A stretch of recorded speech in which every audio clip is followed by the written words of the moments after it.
You gonna filter out the swears? Okay, good. Because I'm gonna swear like a friggin' trucker. Although I just said friggin'. Doesn't make any sense, Scotty. Shut the hell up, we're filming a TV show! I don't know, should I address the camera or should I just act normal? Wrapping up the week, right?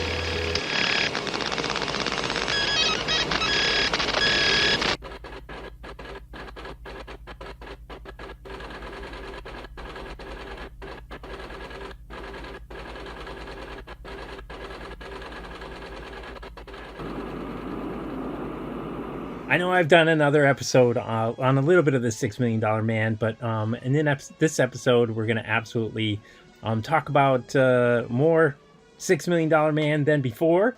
I've got other things to show. I'll probably show some of the stuff I already showed because it's still really cool. And I'm wearing my $6 Million Man shirt, so it's going to be all about the $6 Million Man.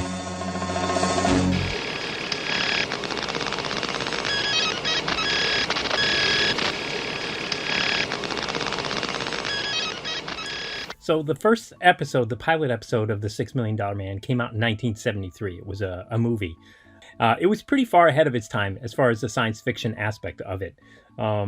It involved, like a cyborg, and for 1973, that was pretty out there for a TV show. So I think it really caught on because of that. And it's one of the most sort of critical parts of the toy line that came later. And I was 6 in 1973 when the very first movie came out, and the first toy came out 2 years later in 1975, and obviously I was 8, so I was a prime suspect for the age category for this toy, and it absolutely had me captured by it. When I was a kid, I wanted to be the $6 million. I really wanted to be the $6 Million Man. I wanted to get into an accident and have my limbs replaced with bionic limbs. I literally did. I would pretend on the playground that I had a bionic eye, and I'd look around the playground. I really wanted to be the $6 Million Man. Maybe it was because it was so real compared to like cartoons and stuff. It was the first time I'd ever been sort of exposed to like a truly sci-fi kind of approach. It seemed like something that was attainable. It's very down to earth. It was like, this could really happen. This could really happen. You could get bionics and you could be super fast and super strong. It had an effect on me. I wanted to be the $6 Million Man. The toys, I was just completely overwhelmed by it.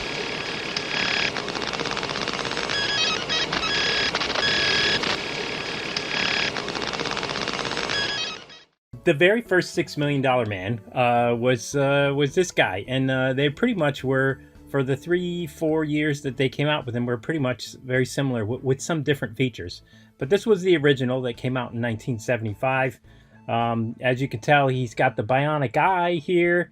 It's a very unusual choice. It's actually a really bold choice for toy design to carve out a figure's eye, and somehow or another it still retains the character of Lee Majors and doesn't make it too sort of grotesque that he's got a giant hole in his eye. It never even occurred to me as a child that there was something wrong with that. But the key thing was you'd look through it and you would have bionic vision when you did. And honestly, it's such a genius move. I don't think anyone has ever tried anything like it since.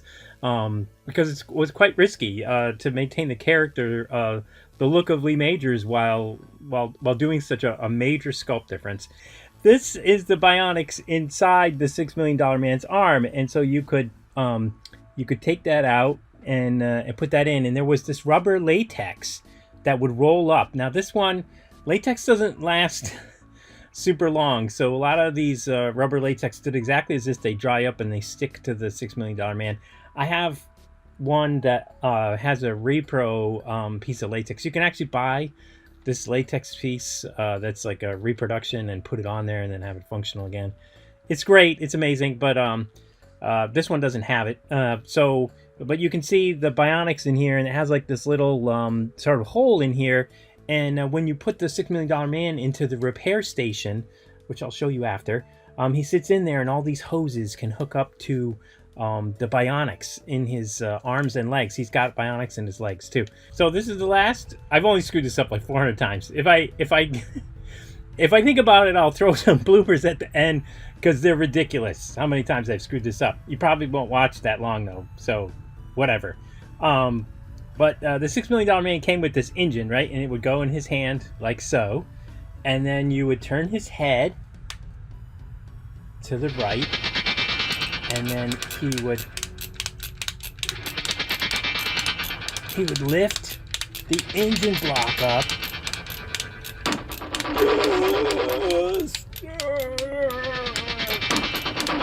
Crazy bionic strength.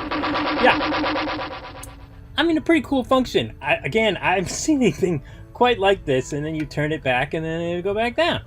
Pretty cool. So I'm going to show some of the TV commercials that I could find that go along with this, because there's some that were really great and super fun. There was actually there's a trade show video that was shown at Toy Fair that was used to promote the $6 Million Man to other retailers and to sell it in, and it's like a Kenner promotional video. It looks like a TV commercial, but it essentially was made for the trade, and I thought that was really cool. I'll probably include that in here somewhere.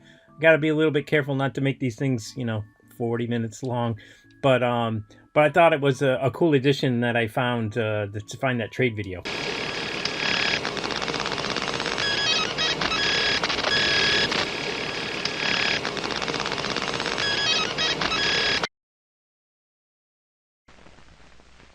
Steve Austin, astronaut, a man barely alive.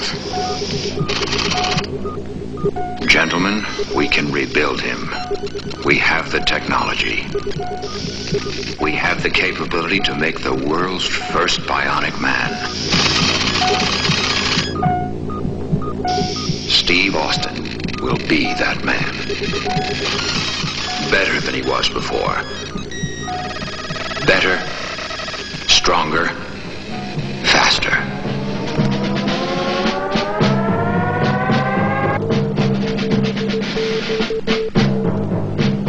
Attention, Steve Austin. We have a red alert. Special UN representative Ayud Nadir has escaped Interpol surveillance. Our Geiger Center has detected a nuclear device in a green terrorist van that's headed for the United Nations building. Find him, Austin.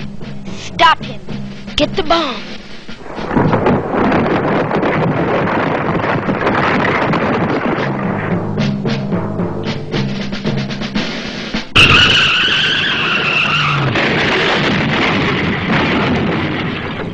Repair station.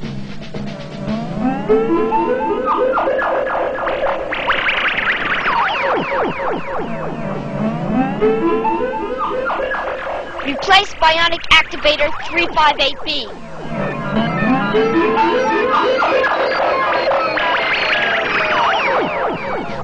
All systems go. We only got a few minutes.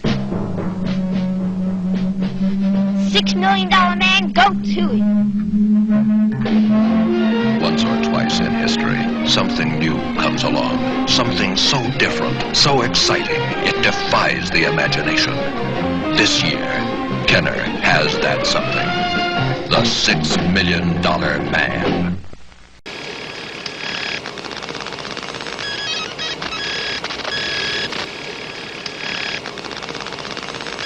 I'm going to start with is another $6 Million Man.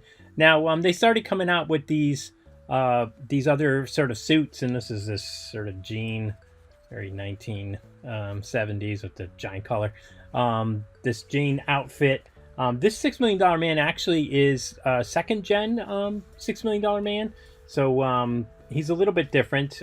His legs and arms are removable. I'm not going to remove them though, because I'll probably break them. But it's just another one of the outfits. You got the crazy shoes. They did this thing with socks. I mean, I don't know why they put socks on these guys, but they had socks and shoes.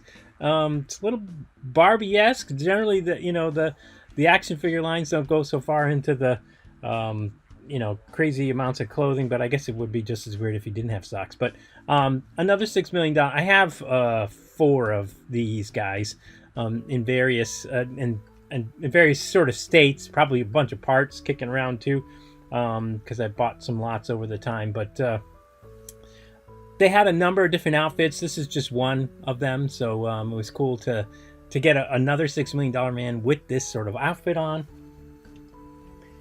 And I'm not going to waste any time getting to a good old friend Oscar Goldman. Well, if you weren't familiar with the show, the fact that they made a figure of this guy is beyond me.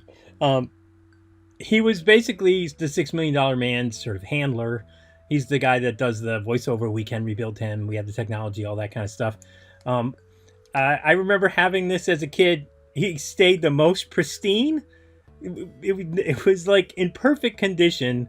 And I don't know, somewhere I got lost when I became an adult, but it was around for a while. Even when I was in college, he was sitting on a shelf. And because he never really got played with, because he's just a dude in a suit. The most that he would do would be like, Steve Austin, your mission is blah, blah, blah. And then that would be it. So yeah, there's a lot of Oscar Goldmans out there. And for the most part, they're in mint condition as loose figures because they really just didn't get played with. But it wasn't the Oscar Goldman toy. It was the briefcase. This little genius piece, the exploding briefcase, was the smartest damn thing, I swear. It's just really, really cool. So, essentially, you know, he's got all the big secrets to the $6 Million Man inside here. And if you were just, say, Maskatron, and you were stupid, and you're like, I'm just going to open up this briefcase, and I'm going to turn this handle... Kablooey! It just exploded. The briefcase exploded, and on the inside, it's all destroyed, baby. Nice and going, Maskatron, you jackass. So that's the... Oops. Did I just break it? Better not just broke it. So that's the thing with the $6 Million Man, or the Oscar Goldman exploding briefcase. That's how it explodes. Now I'm going to show you how you can open it. Because there's a secret way you can open the briefcase so that it doesn't explode. And what you do is you pull out, see? You pull out the handle, then you turn it, and inside there...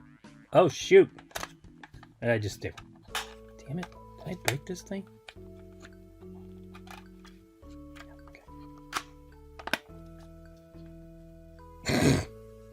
Okay. We're going to edit that out. Okay? Editing that out. Okay. So, in order not to have the briefcase explode, you would pull this all the way out. See? All the way out. And then turn it. And then when you opened it up, there was the $6 Million Man's files, Oscar Goldman's headset, all of that. And inside here... It's like his headset. I don't know why his headset's in the briefcase. He probably should be wearing that. But inside here are these secret files with Steve Austin and like a secret mission. There's another folder here with a secret mission. I just dropped some of the mission. And inside there was all these little cool bits of like a floor plan and top secret stuff. Super cool, right? I don't know. That was the best thing. It's probably one of the coolest. Oh, yeah. See, one of the coolest toys out there. But yeah, the exploding briefcase, very, very cool. Very, very cool. And one of the pieces of iconic $6 Million Man sort of history when it comes to this toy.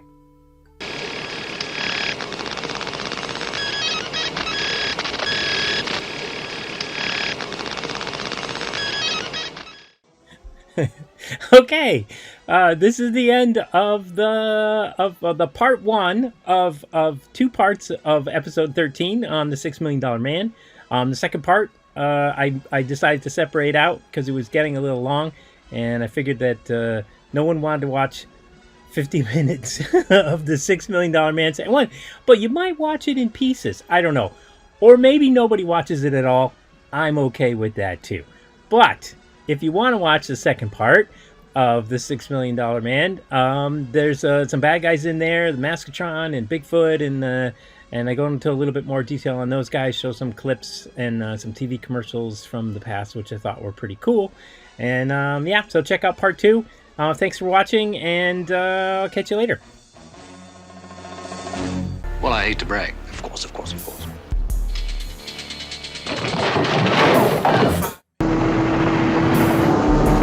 He's doing better than 60.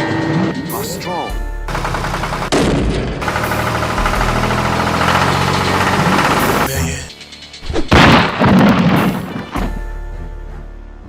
They want to see how good you are, Mr. Ross. And so do I.